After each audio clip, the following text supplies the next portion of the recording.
உங்கள் இருதயம் கலங்கமில்லாதிருப்பதாக. தேவனிடத்தில் விசுவாசமாயிருங்கள், என்னிடத்திலும் விசுவாசமாயிருங்கள். என் பிதாவின் வீட்டில் அநேக வாசஸ்தலங்கள் உண்டு. அப்படி இல்லாதிருந்தால் நான் உங்களுக்கு சொல்லியிருப்பேன். ஒரு ஸ்தலத்தை உங்களுக்காக ஆயத்தம் பண்ண போகிறேன். நான் போய் உங்களுக்காக ஸ்தலத்தை ஆயத்தம் பண்ணின பின்பு நான் இருக்கிற இடத்திலே நீங்களும் இருக்கும்படி நான் மறுபடியும் வந்து உங்களை என்னிடத்தில் சேர்த்து கொள்ளுவேன். நான் போகிற இடத்தை அறிந்திருக்கிறீர்கள், வழியையும் அறிந்திருக்கிறீர்கள் என்றார்.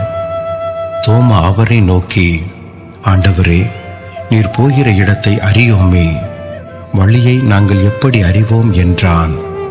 அதற்கு இயேசு, நானே வழியும் சத்தியமும் ஜீவனுமாயிருக்கிறேன்.